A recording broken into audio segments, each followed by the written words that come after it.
ವಿದ್ಯಾರ್ಥಿಗಳೇ, ಇಂದು ನಾವು 8ನೇ ತರಗತಿಯ ವಿಜ್ಞಾನ ವಿಷಯದ ರಸಾಯನಶಾಸ್ತ್ರಕ್ಕೆ ಸಂಬಂಧಿಸಿದಂತಹ 8ನೇ ತರಗತಿಯ ಲೋಹಗಳು ಮತ್ತು ಅಲೋಹಗಳು ಎನ್ನುವಂತಹ ಪಾಠವನ್ನ ಬೋಧಿಸಲು ಇಚ್ಛಿಸುತ್ತೇವೆ. ಮೊದಲನೇದಾಗಿ ನಾವು ಈ ಒಂದು ಘಟಕದಲ್ಲಿ ಅಂದ್ರೆ ಲೋಹಗಳು ಮತ್ತು ಅಲೋಹಗಳು ಎನ್ನುವಂತಹ ಘಟಕದಲ್ಲಿ ಇರುವಂತಹ ಕಲಿಕಾಂಶಗಳ ಬಗ್ಗೆ ನಾವು ತಿಳ್ಕೊಳ್ತಾ ಹೋಗೋಣ. ಕಲಿಕಾಂಶಗಳು ಯಾವ್ಯಾವ ಅಂದ್ರೆ ಮೊದಲನೇದು ಲೋಹ ಮತ್ತು ಅಲೋಹಗಳ ಭೌತ ಗುಣಗಳು. ಅಂದ್ರೆ ಈ ಧಾತುಗಳನ್ನ ಲೋಹಗಳು ಮತ್ತು ಅಲೋಹಗಳು ಅಂತ ಹೇಳಿ ವಿಭಾಗ ಮಾಡಿದ್ದೀವಿ. ಆ ಲೋಹಗಳು ಮತ್ತು ಅಲೋಹಗಳನ್ನ ನಾವು ಹೊರಗಿನಿಂದ ನೋಡಿದಾಗ, ಭೌತಿಕವಾಗಿ ಅವುಗಳನ್ನ ನಾವು ನೋಡಿದಾಗ ಅವು ಯಾವ ರೀತಿ ಇವೆ ಅನ್ನುವಂತ ಆಧಾರದ ಮೇಲೆ ನಾವೇನ್ ಮಾಡ್ತಾ ಹೋಗ್ತೀವಿ, ಭೌತ ಗುಣಗಳನ್ನ ಪಟ್ಟಿ ಮಾಡ್ತಾ ಹೋಗ್ತೀವಿ. ಎರಡನೆಯದಾಗಿ ಲೋಹ ಮತ್ತು ಅಲೋಹಗಳ ರಾಸಾಯನಿಕ ಗುಣಗಳು. ಅಂದ್ರೆ ಆ ಲೋಹ ಆಗಿರ್ಬೋದು, ಅಲೋಹ ಆಗಿರಬಹುದು, ಬೇರೆ ಧಾತುಗಳ ಜೊತೆ ಅಥವಾ ಬೇರೆ ಆಮ್ಲಗಳ ಜೊತೆ ಅಥವಾ ಪ್ರತ್ಯಾಮ್ಲಗಳ ಜೊತೆ ಅವು ರಾಸಾಯನಿಕವಾಗಿ ಹೇಗೆ ವರ್ತಿಸುತ್ತವೆ ಎಂಬುದನ್ನು ನಾವು ನೋಡ್ತಾ ಹೋಗ್ತೀವಿ. ತದನಂತರದಲ್ಲಿ ಲೋಹ ಮತ್ತು ಅಲೋಹಗಳ ಉಪಯೋಗಗಳು. ಹಾಗಾದ್ರೆ ಈ ಲೋಹಗಳು ಮತ್ತು ಅಲೋಹಗಳಿಂದ ನಮಗೆ ಯಾವ ರೀತಿಯ ಉಪಯೋಗ ಇದೆ, ದೈನಂದಿನ ಜೀವನದಲ್ಲಿ ಆಗಿರಬಹುದು, ವಾಣಿಜ್ಯ ಬಳಕೆಯ ಉಪಯೋಗಗಳಾಗಿರಬಹುದು, ಆ ಉಪಯೋಗಗಳನ್ನು ನಾವು ಇಂದಿನ ಒಂದು ತರಗತಿಯಲ್ಲಿ ನೋಡ್ತಾ ಹೋಗ್ತೀವಿ. ಹಾಗಾದ್ರೆ ಈ 3 ಕಲಿಕಾಂಶಗಳ ಬಗ್ಗೆ ನಾವಿಂದು ತಿಳ್ಕೊಳ್ತಾ ಹೋಗೋಣ.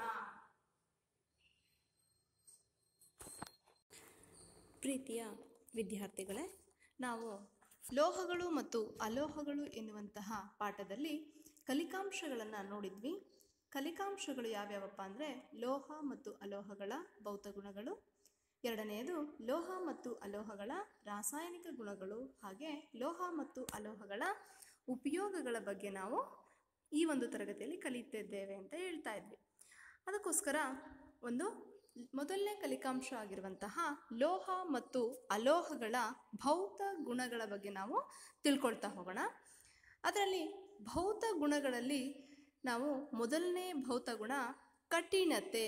ಆ ಕಠಿಣತೆಯನ್ನು ನಾವು ನೋಡೋದಕ್ಕಿಂತ ಮುಂಚೆ ಒಂದು ಚಟುವಟಿಕೆಯನ್ನು ನಾವು ನೋಡ್ತಾ ಹೋಗೋಣ.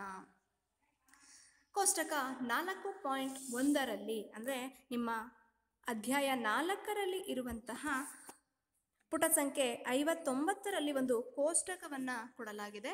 ಆ ಕೋಷ್ಟಕದಲ್ಲಿ ಏನಿದೆ, ವಸ್ತು ಅಥವಾ ಪದಾರ್ಥಗಳನ್ನು ಒಂದು ಕಾಲಂ ಕೊಟ್ಟಿದ್ದಾರೆ. ಕಬ್ಬಿಣ, ಕಲ್ಲಿದ್ದಲು, ಸಲ್ಫರ್, ಅಲ್ಯೂಮಿನಿಯಂ, ತಾಮ್ರ. ಹಾಗೆ 2 ಗೋಚರತೆ ಮತ್ತು ಕಠಿಣತೆ ಎನ್ನುವಂತಹ ಕಾಲಂ ಏನಿದೆ ಅದನ್ನು ಖಾಲಿ ಬಿಟ್ಟಿದ್ದಾರೆ. ಅಂದರೆ ಇಲ್ಲಿ ಇರ್ತಕ್ಕಂತಹ ವಸ್ತುಗಳು ಹೊಳಪನ್ನು ಹೊಂದಿವೆಯಾ ಅಥವಾ ಮಸುಕಾಗಿವೆಯೇ ಅಥವಾ ಇನ್ನೊಂದು ಕಠಿಣವಾಗಿದವ ಅಥವಾ ಅಷ್ಟೇನು ಕಠಿಣ ಅಲ್ಲ. ಈ ರೀತಿಯ ಕಾಲಂಗಳನ್ನ ನಮ್ಗೇನು ಮಾಡಿದ್ದಾರೆ, ಕೋಷ್ಟಕದಲ್ಲಿ ಕೊಟ್ಟಿದ್ದಾರೆ. ಹಾಗಾದರೆ ಮೊದಲನೇದನ್ನು ನಾವು ನೋಡ್ತಾ ಹೋಗೋದಾದರೆ ಕಬ್ಬಿಣ ಹೊಳಪನ್ನು ಹೊಂದಿದೆಯಾ? ಹೌದು, ಕಬ್ಬಿಣ ಹೊಳಪನ್ನು ಹೊಂದಿದೆ. ಹಾಗಾದರೆ ಕಠಿಣತೆ ಏನಾಗಿದೆ? ಕಬ್ಬಿಣದ ಮೊಳೆಗಳನ್ನು ನೋಡಿದ್ದೀರಲ್ವ ನೀವು? ಆ ಮೊಳೆಗಳನ್ನು ಮುರಿಯೋದಿಕ್ಕೆ ಬರುತ್ತಾ? ಅಥವಾ ಕಬ್ಬಿಣದ ಸರಳ ಆಗಿರಬಹುದು, ಸಲಾಕೆ ಆಗಿರಬಹುದು, ಅವುಗಳನ್ನು ನಾವೇನಾದರೂ ಬಗ್ಸೋದಿಕ್ಕೆ ಬರುತ್ತಾ? ಇಲ್ಲ. ಅಂದರೆ ಕಬ್ಬಿಣ ಕಠಿಣವಾಗಿದೆ. ಕಲ್ಲಿದ್ದಲು ಏನಾಗಿದೆ? ಸ್ವಲ್ಪ ಮಸ್ಕಾಗಿದೆ. ಹಾಗೆ ಕಠಿಣತೆ ಅಷ್ಟೇನು ಅದು ಕಠಿಣ ಅಲ್ಲ. ಹಾಗಾದರೆ ಸಲ್ಫರ್ ಏನಾಗಿದೆ? ಸಲ್ಫರ್ ಹೊಳಪನ್ನು ಹೊಂದಿಲ್ಲ, ಅಂದರೆ ಮಸುಕಾಗಿರುತ್ತೆ. ಹಾಗೆಯೇ ಅದು ಕೂಡ ಅಷ್ಟೊಂದು ಕಠಿಣ ಅಲ್ಲ. ಅಲ್ಯೂಮಿನಿಯಂ ಹೆಚ್ಚು ಹೊಳಪನ್ನು ಹೊಂದಿದೆ ಮತ್ತು ಕಠಿಣನೂ ಕೂಡ ಹೌದು, ಆದರೆ ಅಷ್ಟೊಂದು ಕಠಿಣ ಅಲ್ಲ. ನಂತರ ತಾಮ್ರ ಹೊಳಪನ್ನು ಹೊಂದಿದೆ ಮತ್ತು ಹೆಚ್ಚು ಕಠಿಣವಾಗಿದೆ. ಹಾಗಾದರೆ ಈ ಮೇಲಿರುವಂತಹ ವಸ್ತುಗಳಲ್ಲಿ ಯಾವ ವಸ್ತುಗಳು ಲೋಹಗಳು ಮತ್ತು ಅಲೋಹಗಳು ಅಂತೇಳಿ ನಾವು ಈ ಒಂದು ಭೌತ ಗುಣದ ಆಧಾರದ ಮೇಲೆ ಅವುಗಳನ್ನು ನಾವು ಪ್ರತ್ಯೇಕಿಸಬಹುದು. ಹೌದು, ಹೊಳಪನ್ನು ಹೊಂದಿದ್ದರೆ ಅದು ಲೋಹ ಮತ್ತು ಕಠಿಣವಾಗಿ ಇದ್ದರೆ ಅಂದರೆ ಗಟ್ಟಿಯಾಗಿದ್ರೆ ಅದು ಕೂಡ ಲೋಹ. ಉಳಿದವುಗಳು ಅಲೋಹಗಳು. ಹಾಗಾದರೆ ಈ ಒಂದು ಕೋಷ್ಟಕದಲ್ಲಿ ಇರುವಂತಹ ವಸ್ತುಗಳೇನಿವೆ ಅವುಗಳನ್ನು ಲೋಹ ಮತ್ತು ಅಲೋಹಗಳು ಯಾವುವು ಅನ್ನುವಂಥದ್ದನ್ನು ನೀವು ಹೆಸರಿಸ್ತೀರಲ್ವಾ? ಹಾಗಾದರೆ ಇಲ್ಲಿ ಕಬ್ಬಿಣ ಲೋಹ, ಅಲ್ಯೂಮಿನಿಯಂ ಲೋಹ, ತಾಮ್ರ ಲೋಹ. ಕಲ್ಲಿದ್ದಲು ಮತ್ತು ಸಲ್ಫರ್ ಅವೆರಡೂ ಕೂಡ ಅಲೋಹಗಳು. ನಂತರದ ಒಂದು ಭೌತಗುಣ ಪತ್ರಶೀಲತ್ವ ಮತ್ತು ತಂತುಶೀಲತ್ವ ಅಥವಾ ಕುಟ್ಯತೆ, ಮ್ಯಾಲಿಯಬಿಲಿಟಿ ಮತ್ತು ಡಕ್ಟಿಲಿಟಿ ಅಂತ ಹೇಳಿ ಕರಿತೀವಿ. ಲೋಹಗಳನ್ನು ಬಡಿದು ತೆಳು ಹಾಳೆಗಳನ್ನಾಗಿ ಪರಿವರ್ತಿಸುವಂತಹ ಗುಣ ಏನಿದೆ ಅದನ್ನು ಕುಟ್ಯತೆ ಅಂತ ಹೇಳಿ ಕರಿತೀವಿ. ಪತ್ರಶೀಲತ್ವ, ಪತ್ರ ಅಂದರೆ ಲೆಟರ್. ಆ ಲೆಟರ್ ಹೇಗಿರುತ್ತೆ? ಆ ಲೆಟರ್ ಒಂದು ಹಾಳೆಯ ಹಾಗೆ ಇರುತ್ತೆ. ಹಾಗಾಗಿ ಪತ್ರಶೀಲತ್ವ ಅಂದರೆ ಏನು ಅಂತ ಹೇಳ್ಬೋದು? ತೆಳು ಹಾಳೆಗಳನ್ನಾಗಿ ಬದಲಾಯಿಸಿದ್ರೆ ಲೋಹವನ್ನು ನಾವೇನಂತ ಕರಿತೀವಿ? ಪತ್ರಶೀಲತ್ವ. ಅಥವಾ ಅದಕ್ಕೆ ಇನ್ನೂ ಒಂದು ಹೆಸರಿದೆ, ಕುಟ್ಯತೆ. ಇದು ಲೋಹಗಳ ವಿಶಿಷ್ಟ ಗುಣ. ಲೋಹಗಳನ್ನು ಬಡಿದು ತೆಳು ಹಾಳೆಗಳನ್ನಾಗಿಸುವಂತಹ ಗುಣಕ್ಕೆ ಕುಟ್ಯತೆ ಅಂತ ಹೇಳಿ ಕರಿತೀವಿ. ಇಂಗ್ಲಿಷ್ನಲ್ಲಿ ಮ್ಯಾಲಿಯಬಿಲಿಟಿ. ಉದಾಹರಣೆ, ಬೆಳ್ಳಿಯ ತೆಳುವಾದ ಹಾಳೆಯನ್ನು ಸಿಹಿ ತಿಂಡಿಗಳನ್ನು ಅಲಂಕರಿಸಲು ಬಳಸುತ್ತಿರುವುದು. ಅಲ್ಲದೆ ಅಲ್ಯೂಮಿನಿಯಂನ ತೆಳುವಾದ ಹಾಳೆಯನ್ನು ಆಹಾರ ಪೊಟ್ಟಣ ಕಟ್ಟುವಿಕೆಗೆ ಬಳಸುವುದನ್ನು ನಾವು ನೋಡಿದ್ದೇವೆ. ನಂತರ ವಾಹಕತೆಯನ್ನು ನೋಡ್ತಾ ಹೋಗ್ಬೇಕು. ಅಂದರೆ ವಾಹಕತೆಯು ಕೂಡ ಭೌತ ಗುಣಗಳಲ್ಲಿ ಒಂದಾಗಿದೆ. ಕೆಳಗಿನ ಒಂದು ಚಟುವಟಿಕೆಯನ್ನು ನಾವು ನೋಡ್ತಾ ಹೋಗೋಣ. ಕೆಳಗಿನ ವಸ್ತುಗಳನ್ನು ವೀಕ್ಷಿಸಿ ಮತ್ತು ಅವುಗಳನ್ನು ಉತ್ತಮ ವಾಹಕಗಳು ಮತ್ತು ದುರ್ಬಲ ವಾಹಕಗಳಾಗಿ ವರ್ಗೀಕರಿಸಿ. ಅದನ್ನು ನಾವು ನೋಡಬೇಕು ಅಂತ ಅಂದರೆ ಅದರಲ್ಲಿ ಮೊದಲನೇದಾಗಿ ನಾವು ಒಂದು ವಿದ್ಯುನ್ ಮಂಡಲವನ್ನು ರಚಿಸ್ಕೋಬೇಕಾಗತ್ತೆ. ಆ ಒಂದು ವಿದ್ಯುನ್ ಮಂಡಲ ಈ ರೀತಿಯಲ್ಲಿ ಇದೆ. ನಿಮಗೆ ಚಿತ್ರ ಕಾಣಿಸ್ತಾ ಇದೆಯಲ್ವಾ? ಈ ರೀತಿಯ ಒಂದು ವಿದ್ಯುನ್ ಮಂಡಲವನ್ನು ರಚಿಸ್ಕೋಬೇಕು. ರಚಿಸ್ಕೊಂಡ ನಂತರ ಏನು ಮಾಡ್ತಾ ಹೋಗಬೇಕು? ಒಂದು ಮೊಳೆ. ಮೊದಲನೇದಾಗಿ ನಿಮಗೆ ಕೋಷ್ಟಕದಲ್ಲಿ ಕೊಟ್ಟಿರುವಂಥದ್ದು ಏನಿದೆ? ಕೋಷ್ಟಕದಲ್ಲಿ ಕೊಟ್ಟಿರುವಂಥದ್ದು ಕಬ್ಬಿಣದ ಸಲಾಕೆ. ಆ ವಿದ್ಯುನ್ ಮಂಡಲದಲ್ಲಿ ಕಬ್ಬಿಣದ ಸಲಾಕೆ ಅಥವಾ ಮೊಳೆಯನ್ನು ಸಂಪರ್ಕಕ್ಕೆ ತೆಗೆದುಕೊಳ್ಬೇಕು. ಎರಡನೆಯದಾಗಿ ಸಲ್ಫರ್, ನಂತರ ಪ್ಲಾಸ್ಟಿಕ್, ನಂತರ ತಾಮ್ರದ ತಂತಿ. ಈ ರೀತಿ ಮಾಡಿದಾಗ ಕಬ್ಬಿಣದ ತುಂಡು, ಮೊಳೆ ಮತ್ತು ತಾಮ್ರದ ತಂತಿ ಏನಿದೆ ಇದು ಉತ್ತಮವಾಗಿರುವಂತಹ ವಿದ್ಯುತ್ ವಾಹಕಗಳು. ಆದರೆ ಸಲ್ಫರ್ ಮತ್ತು ಕಲ್ಲಿದ್ದಲಿನ ಚೂರು ಏನಿದೆ ಅವು ದುರ್ಬಲ ವಾಹಕಗಳು. ಹಾಗಾದರೆ ಈ ಒಂದು ಕೋಷ್ಟಕವನ್ನು ನಾವು ಸಂಪೂರ್ಣಗೊಳಿಸಬಹುದು. ಏನು? ಕಬ್ಬಿಣದ ಸಲಾಕೆ ಅಥವಾ ಮೊಳೆ ಇದು ಒಂದು ಉತ್ತಮ ವಾಹಕ. ಹಾಗೆ ಸಲ್ಫರ್ ಮತ್ತು ಪ್ಲಾಸ್ಟಿಕ್ ಎರಡೂ ಕೂಡ ದುರ್ಬಲ ವಾಹಕ. ತಾಮ್ರದ ತಂತಿ ಉತ್ತಮ ವಾಹಕ.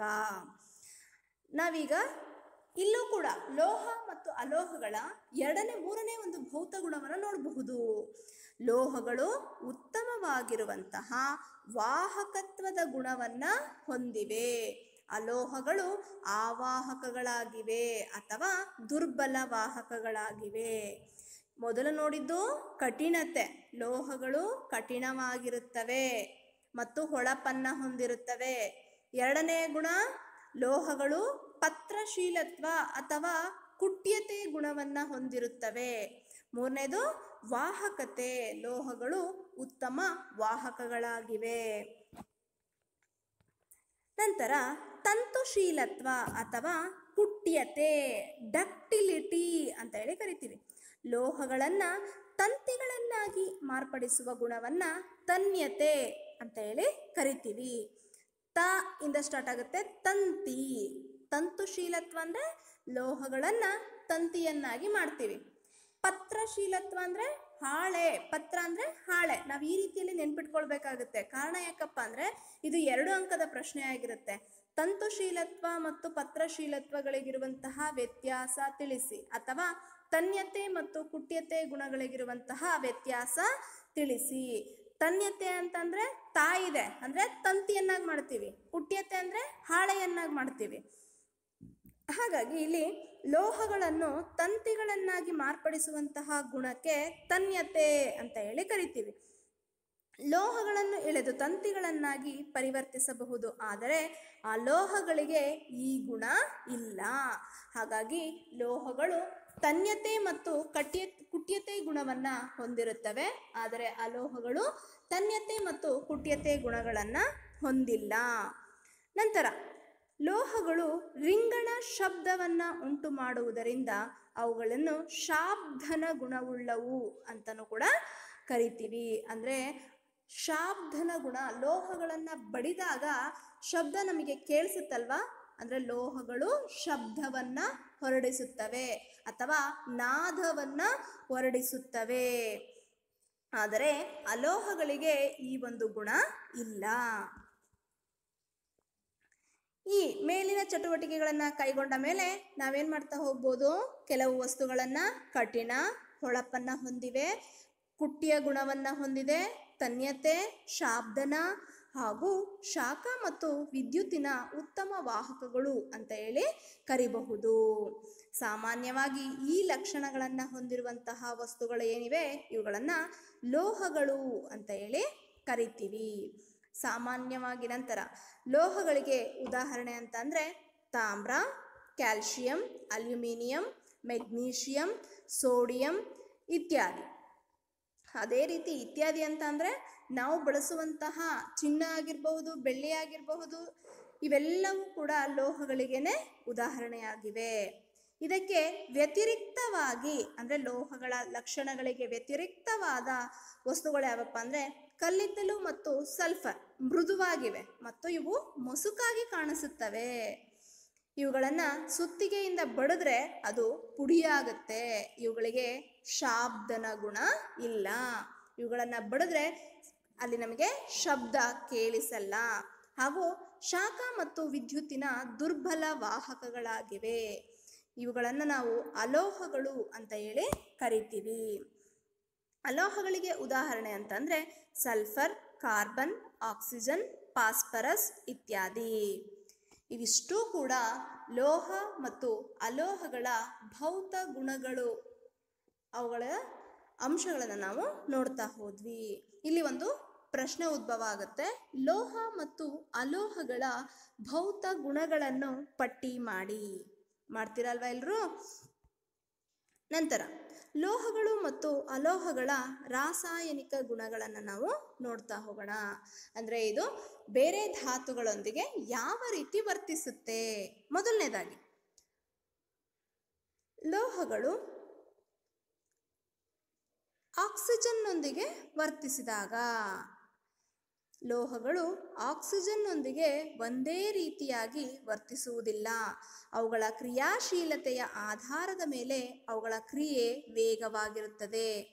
ಕಬ್ಬಿಣ ಮತ್ತು ಮೆಗ್ನೀಷಿಯಂಗಳು ಆಕ್ಸಿಜನ್ನೊಂದಿಗೆ ವರ್ತಿಸುವಂತಹ ಕೆಳಗಿನ ಕ್ರಿಯೆಗಳನ್ನು ನಾವು ನೋಡ್ತಾ ಹೋಗೋಣ.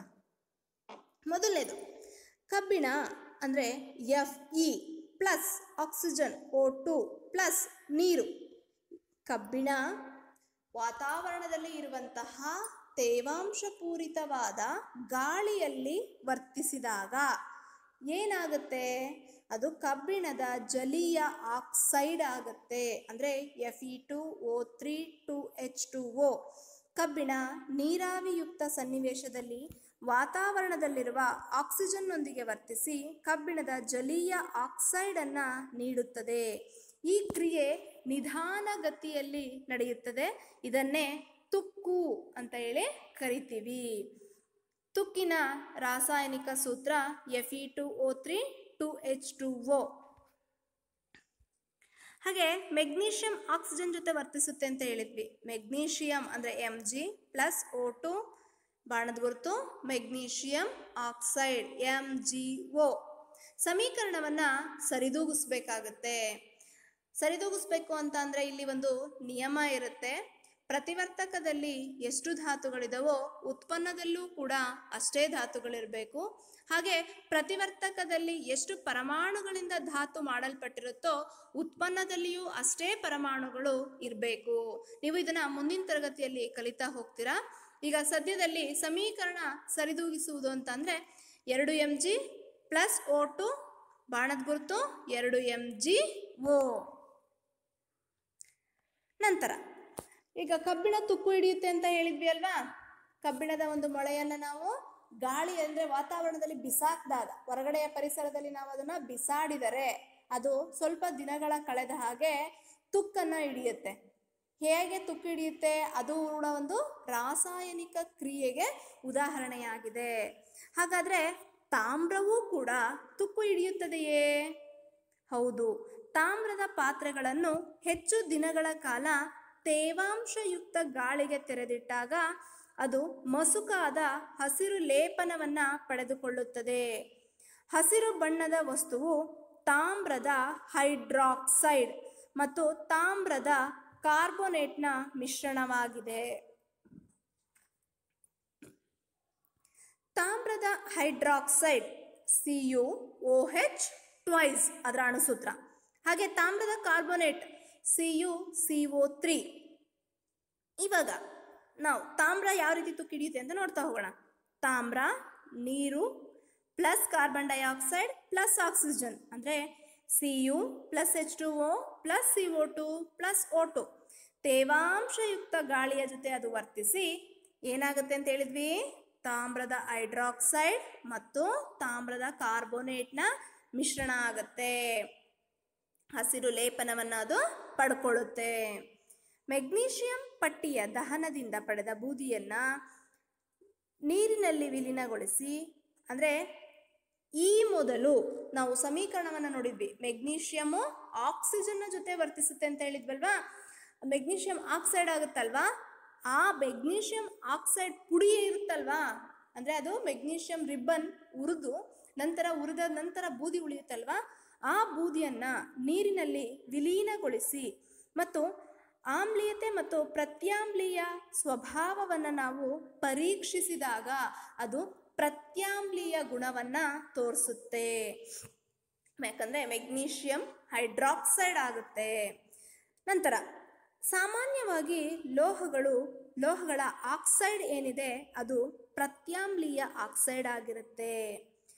ನೀಳವಾದ ಹಿಡಿಕೆಯುಳ್ಳ ಚಮಚೆಯಲ್ಲಿ ಸ್ವಲ್ಪ ಸಲ್ಫರನ್ನು ತೆಗೆದುಕೊಂಡು ಅದನ್ನು ಕಾಯಿಸಿದಾಗ ಸಲ್ಫರ್ ದಹಿಸಲು ಪ್ರಾರಂಭಿಸಿದಂತೆ ಚಮಚವನ್ನು ಅನಿಲ ಜಾಡಿ ಅಥವಾ ಗಾಜಿನ ಸಂಗ್ರಾಹಕದಲ್ಲಿ ಇಳಿಬಿಡಬೇಕು.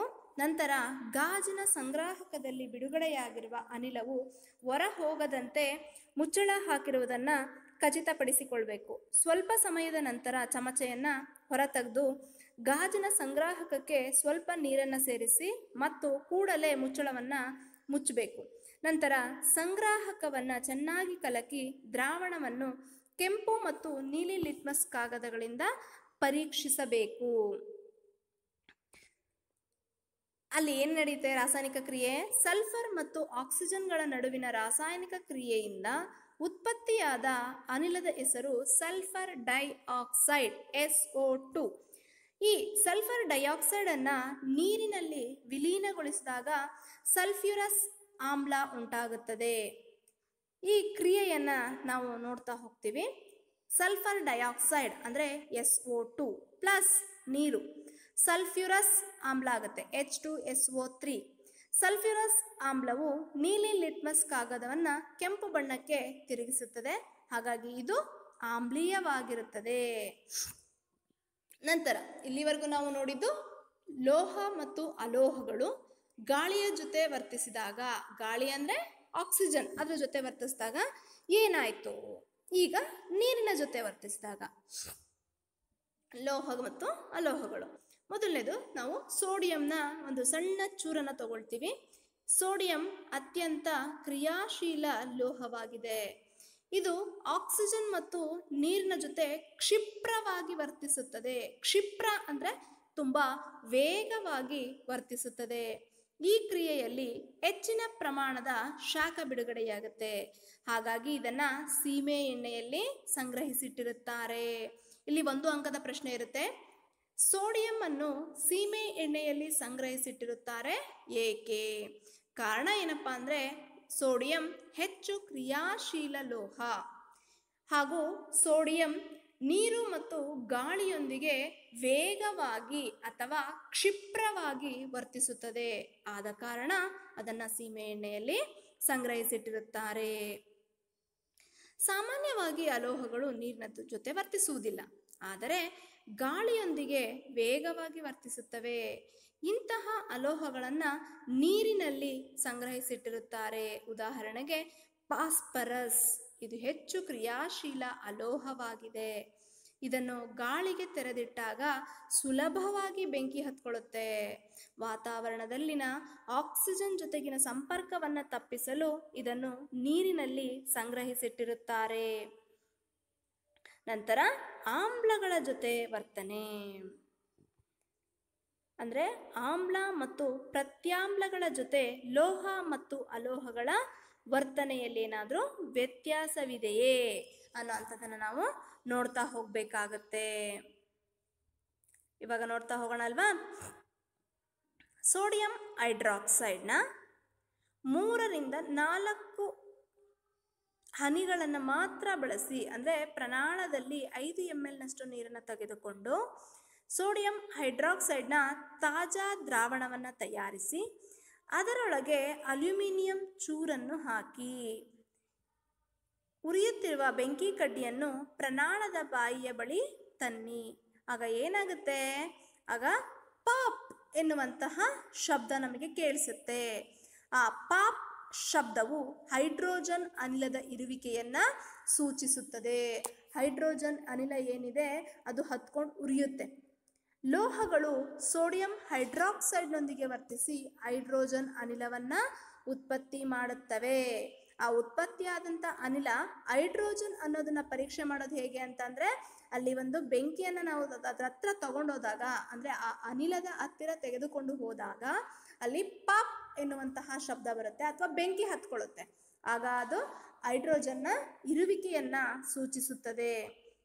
ಅಲೋಹಗಳು ಪ್ರತ್ಯಾಮ್ಲಗಳೊಂದಿಗೆ ವರ್ತಿಸುವ ಕ್ರಿಯೆಗಳು ಬಹಳ ಸಂಕೀರ್ಣವಾಗಿವೆ. ನಂತರ ಸ್ಥಾನಪಲ್ಲಟ ಕ್ರಿಯೆಗಳು. ಹೆಚ್ಚಿನ ಕ್ರಿಯಾಶೀಲತೆ ಹೊಂದಿರುವ ಲೋಹವು ಕಡಿಮೆ ಕ್ರಿಯಾಶೀಲತೆಯ ಲೋಹವನ್ನು ಸ್ಥಾನಪಲ್ಲಟಗೊಳಿಸುತ್ತದೆ. ಆದರೆ ಕಡಿಮೆ ಕ್ರಿಯಾಶೀಲ ಲೋಹವು ಹೆಚ್ಚು ಕ್ರಿಯಾಶೀಲ ಲೋಹವನ್ನು ಸ್ಥಾನಪಲ್ಲಟಗೊಳಿಸುವುದಿಲ್ಲ. ನಾವು ಇದನ್ನು ಇಂದಿನ ತರಗತಿಗಳಲ್ಲಿ ತಿಳ್ಕೊಂಡಿದ್ದೀವಿ. ಒಂದು ಲೋಹವು, ಅದನ್ನು ನಾವೀಗ ಉದಾಹರಣೆ ಮುಖಾಂತರ ನೋಡ್ತಾ ಹೋಗೋಣ. ಒಂದು ಲೋಹವು ಇನ್ನೊಂದು ಲೋಹವನ್ನು ಅದರ ಜಲೀಯ ದ್ರಾವಣದಿಂದ ಸ್ಥಾನಪಲ್ಲಟಿಸುತ್ತದೆ. ಇಲ್ಲಿ ತಾಮ್ರದ ಸಲ್ಫೇಟ್ ಏನಿದೆ ಜಲೀಯ ದ್ರಾವಣ ಪ್ಲಸ್ ಸತು, ಬಾಣದ ಗುರುತು, ಅವೆರಡು ರಾಸಾಯನಿಕ ವರ್ತಿಸಿ ಸತುವಿನ ಸಲ್ಫೇಟ್ ಆಗುತ್ತೆ. ಅಲ್ಲಿ ಯಾವುದು ಸ್ಥಾನಪಲ್ಲಟಗೊಳಿಸ್ತು? ಸತುವು ತಾಮ್ರವನ್ನ ಸ್ಥಾನಪಲ್ಲಟಗೊಳಿಸಿ ತಾನೋಗಿ ಅದ್ರ ಜೊತೆ ಸೇರ್ಕೊಳ್ಳುತ್ತೆ. ಸತುವಿನ ಸಲ್ಫೇಟ್ ಪ್ಲಸ್ ತಾಮ್ರ ZnSO4 ಪ್ಲಸ್ Cu. ತಾಮ್ರದ ಸಲ್ಫೇಟ್ ಮತ್ತೆ ಬೇರೆ ಒಂದು ಲೋಹ ಕಬ್ಬಿಣದ ಜೊತೆ ವರ್ತಿಸಿದಾಗ CuSO4 ಪ್ಲಸ್ Fe, ಬಾಣದ ಗುರುತು, FeSO4 ಪ್ಲಸ್ Cu. ಇದು ಸ್ಥಾನಪಲ್ಲಟ ಕ್ರಿಯೆಗೆ ಉದಾಹರಣೆಯಾಗಿದೆ. ನಂತರ ನಾವು ನೋಡೋದಾದ್ರೆ ಲೋಹ ಮತ್ತು ಅಲೋಹಗಳ ಉಪಯೋಗಗಳನ್ನು ನೋಡ್ತಾ ಹೋಗ್ತೀವಿ. ಈ ಲೋಹಗಳನ್ನು ಯಂತ್ರೋಪಕರಣಗಳು, ಸ್ವಯಂಚಾಲಿತ ವಾಹನಗಳು, ವಿಮಾನಗಳು, ರೈಲುಗಳು, ಉಪಗ್ರಹಗಳು, ಕಾರ್ಖಾನೆಗಳು, ಉಪಕರಣಗಳು, ಅಡುಗೆ ಪಾತ್ರೆಗಳು, ನೀರಿನ ಬಾಯ್ಲರ್ಗಳು ಇತ್ಯಾದಿಗಳ ತಯಾರಿಕೆಯಲ್ಲಿ ಬಳಸುತ್ತಾರೆ. ಹಾಗೆ ಅಲೋಹಗಳು ಅಂದರೆ ಅಲೋಹಗಳ ಉಪಯೋಗಗಳನ್ನು ನಾವು ನೋಡ್ತಾ ಹೋಗೋದಾದರೆ, ಅಲೋಹಗಳು ನಮ್ಮ ಜೀವನಕ್ಕೆ ಅತ್ಯವಶ್ಯಕವಾಗಿವೆ. ಕಾರಣ ಏನಪ್ಪ ಅಂದರೆ ಎಲ್ಲ ಜೀವಿಗಳು ಉಸಿರಾಡಲು ಅಲೋಹವನ್ನು ಬಳಸುತ್ತವೆ. ಅಲೋಹಗಳನ್ನು ಸಸ್ಯಗಳ ಬೆಳವಣಿಗೆ ಹೆಚ್ಚಿಸಲು ರಾಸಾಯನಿಕ ಗೊಬ್ಬರಗಳ ತಯಾರಿಕೆಯಲ್ಲಿ ಬಳಸುತ್ತಾರೆ. ಹಾಗೆ ಅಲೋಹವನ್ನು ನೀರಿನ ಶುದ್ಧೀಕರಣ ಪ್ರಕ್ರಿಯೆಯಲ್ಲಿ ಬಳಸುವರು. ನಂತರ ಗಾಯಗಳ ಚಿಕಿತ್ಸೆಯಲ್ಲಿ ಬಳಸುವ ನೇರಳೆ ಬಣ್ಣದ ಸೋಂಕು ನಿವಾರಕ ದ್ರಾವಣವೂ ಸಹ ಅಲೋಹವಾಗಿದೆ. ಹಾಗೆ ಪಟಾಕಿ ತಯಾರಿಸಲು ಅಲೋಹಗಳನ್ನು ಬಳಸುವರು. ಇವಿಷ್ಟು ಕೂಡ ಲೋಹ ಮತ್ತು ಅಲೋಹಗಳ ಉಪಯೋಗಗಳು. ನಾವು ಇದುವರೆಗೂ ಕಲಿತಂತಹ ಅಂಶಗಳು ಯಾವ್ಯಾವು ಅನ್ನುವಂಥದ್ದನ್ನು ನಾವೀಗ ನೋಡ್ತಾ ಹೋಗೋಣ. ಲೋಹಗಳು ಹೊಳೆಯುತ್ತವೆ, ಆದರೆ ಅಲೋಹಗಳು ಹೊಳೆಯುವುದಿಲ್ಲ. ಸಾಮಾನ್ಯವಾಗಿ ಲೋಹಗಳು ಕುಟ್ಯ ಮತ್ತು ತನ್ಯ ಗುಣಗಳನ್ನು ಹೊಂದಿವೆ. ಅಲೋಹಗಳಿಗೆ ಈ ಗುಣಗಳಿಲ್ಲ. ಸಾಮಾನ್ಯವಾಗಿ ಲೋಹಗಳು ಶಾಖ ಮತ್ತು ವಿದ್ಯುತ್ತಿನ ಉತ್ತಮ ವಾಹಕಗಳಾದರೆ ಅಲೋಹಗಳು ದುರ್ಬಲ ವಾಹಕಗಳಾಗಿವೆ. ಲೋಹಗಳನ್ನು ದಹಿಸಿದಾಗ ಆಕ್ಸಿಜನ್ನೊಂದಿಗೆ ವರ್ತಿಸಿ ಲೋಹೀಯ ಆಕ್ಸೈಡುಗಳನ್ನು ಕೊಡುತ್ತವೆ. ಇವು ಪ್ರತ್ಯಾಮ್ಲೀಯ ಸ್ವಭಾವವನ್ನು ಹೊಂದಿವೆ. ಅಲೋಹಗಳು ಆಕ್ಸಿಜನ್ನೊಂದಿಗೆ ವರ್ತಿಸಿ ಅಲೋಹೀಯ ಆಕ್ಸೈಡುಗಳನ್ನು ಕೊಡುತ್ತವೆ. ಇವು ಆಮ್ಲೀಯ ಸ್ವಭಾವವನ್ನು ಹೊಂದಿವೆ. ಹಾಗೆ ಕೆಲವು ಲೋಹಗಳು ನೀರಿನೊಂದಿಗೆ ವರ್ತಿಸಿ ಲೋಹೀಯ ಹೈಡ್ರಾಕ್ಸೈಡ್ ಮತ್ತು ಹೈಡ್ರೋಜನ್ ಅನಿಲವನ್ನು ಕೊಡುತ್ತವೆ. ಸಾಮಾನ್ಯವಾಗಿ ಅಲೋಹಗಳು ನೀರಿನೊಂದಿಗೆ ವರ್ತಿಸುವುದಿಲ್ಲ. ಲೋಹಗಳು ಆಮ್ಲಗಳೊಂದಿಗೆ ವರ್ತಿಸಿ ಲೋಹೀಯ ಲವಣಗಳು ಮತ್ತು ಹೈಡ್ರೋಜನ್ ಅನಿಲವನ್ನು ಕೊಡುತ್ತವೆ. ಸಾಮಾನ್ಯವಾಗಿ ಅಲೋಹಗಳು ಆಮ್ಲಗಳೊಂದಿಗೆ ವರ್ತಿಸುವುದಿಲ್ಲ. ಕೆಲವು ಲೋಹಗಳು ಪ್ರತ್ಯಾಮ್ಲಗಳೊಂದಿಗೆ ವರ್ತಿಸಿ ಹೈಡ್ರೋಜನ್ ಅನಿಲವನ್ನು ಕೊಡುತ್ತವೆ. ಹೆಚ್ಚಿನ ಕ್ರಿಯಾಶೀಲತೆ ಇರುವ ಲೋಹಗಳು ಕಡಿಮೆ ಕ್ರಿಯಾಶೀಲತೆ ಇರುವ ಲೋಹಗಳನ್ನು ಅವುಗಳ ಸಂಯುಕ್ತಗಳ ಜಲೀಯ ದ್ರಾವಣದಿಂದ ಸ್ಥಾನಪಲ್ಲಟಗೊಳಿಸುತ್ತವೆ. ನಂತರ ದೈನಂದಿನ ಜೀವನದಲ್ಲಿ ಲೋಹ ಮತ್ತು ಅಲೋಹಗಳನ್ನು ವ್ಯಾಪಕವಾಗಿ ಬಳಸುತ್ತಿದ್ದೇವೆ. ಇವಿಷ್ಟೂ ಕೂಡ ಇಂದು ನಾವು ಕಲಿತಿರುವಂತಹ ಅಂಶಗಳಾಗಿವೆ. ಈಗ ನಾವು ನೋಡುವಂಥದ್ದು ಕೊನೆಯದಾಗಿ ಗೃಹಪಾಠ. ಏನು ಗೃಹಪಾಠ?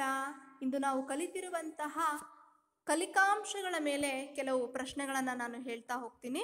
ಅದನ್ನು ನೀವು ಬರೆದುಕೊಂಡು ನಂತರ ಮುಂದಿನ ತರಗತಿಯಲ್ಲಿ ಅದಕ್ಕೆ ಉತ್ತರಗಳನ್ನು ತೆಗೆದುಕೊಂಡು ಬರಬೇಕಾಗತ್ತೆ.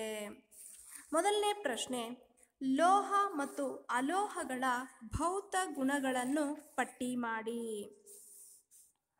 ಎರಡನೆಯದು, ಲೋಹಗಳು ಗಾಳಿಯೊಂದಿಗೆ ವರ್ತಿಸಿದಾಗ ಏನನ್ನು ಬಿಡುಗಡೆ ಮಾಡುತ್ತವೆ? ಸಮೀಕರಣ ಬರೆಯಿರಿ. ನಂತರ ಲೋಹ ಮತ್ತು ಅಲೋಹಗಳ ಉಪಯೋಗಗಳನ್ನು ಪಟ್ಟಿ ಮಾಡಿ. ನಂತರ ಕಾರಣ ಕೊಡಿ. ಬರ್ಕೊಳ್ತಾ ಇದ್ದೀರಲ್ವಾ? ಆಹಾರ ವಸ್ತುಗಳ ಪೊಟ್ಟಣ ಕಟ್ಟಲು ಅಲ್ಯೂಮಿನಿಯಂನ ತೆಳು ಹಾಳೆಯನ್ನು ಬಳಸುವರು. ಎರಡನೇ ಕಾರಣ ಪ್ರಶ್ನೆ, ದ್ರವಗಳನ್ನು ಕಾಸಲು ಬಳಸುವ ಮುಳುಗು ಕಂಬಿಗಳನ್ನು ಅಂದರೆ ಇಮ್ಮರ್ಷನ್ ರಾಡ್ಸ್ ಲೋಹೀಯ ವಸ್ತುಗಳಿಂದ ಮಾಡಿರುತ್ತಾರೆ, ಏಕೆ? ನಂತರ ಸೋಡಿಯಂ ಮತ್ತು ಪೊಟ್ಯಾಷಿಯಂಗಳನ್ನು ಸೀಮೆ ಎಣ್ಣೆಯಲ್ಲಿ ಸಂಗ್ರಹಿಸಿಟ್ಟಿರುತ್ತಾರೆ, ಏಕೆ? ಕಾರಣ ಕೊಡಿ. ಹಾಗೆ ಒಂದು ಚಟುವಟಿಕೆಯನ್ನು ನಾವು ನೋಡ್ತಾ ಹೋಗೋಣ. ಎಲ್ಲರೂ ಬರ್ಕೊಳ್ರಿ ಚಟುವಟಿಕೆ. ಮೊದಲನೇದು, ಯಾವುದಾದರೂ 4 ಲೋಹಗಳು ಮತ್ತು 4 ಅಲೋಹಗಳ ಸೂಚ್ಯಂಕದ ಕಾರ್ಡ್ಗಳನ್ನು ತಯಾರಿಸಿ. ಕಾರ್ಡ್ನಲ್ಲಿ ಲೋಹ ಮತ್ತು ಅಲೋಹದ ಹೆಸರು, ಅವುಗಳ ಭೌತ ಲಕ್ಷಣಗಳು, ರಾಸಾಯನಿಕ ಲಕ್ಷಣಗಳು ಮತ್ತು ಅವುಗಳ ಉಪಯೋಗಗಳ ಮಾಹಿತಿ ಅದರಲ್ಲಿ ಇರಬೇಕು. ನಂತರ ಎರಡನೆಯ ಒಂದು ಚರ್ಚೆ ಅಂದರೆ ಚಟುವಟಿಕೆ, ಚಿನ್ನವನ್ನು ಆಭರಣಗಳ ತಯಾರಿಕೆಯಲ್ಲಿ ಬಳಸಲು ಕಾರಣವೇನೆಂದು ನಿಮ್ಮ ಪೋಷಕರೊಡನೆ ಅಥವಾ ನೆರೆಹೊರೆಯವರೊಡನೆ ಅಥವಾ ಅಕ್ಕಸಾಲಿಗರೊಂದಿಗೆ ಚರ್ಚಿಸಿ. ಇವಿಷ್ಟು ಕೂಡ ಚಟುವಟಿಕೆಗಳಾಗಿವೆ. ಚಟುವಟಿಕೆ ಮತ್ತು ಗೃಹಪಾಠ ಇವುಗಳನ್ನು ಬರ್ಕೊಂಡು ಬರಬೇಕಾಗುತ್ತೆ. ಧನ್ಯವಾದಗಳು.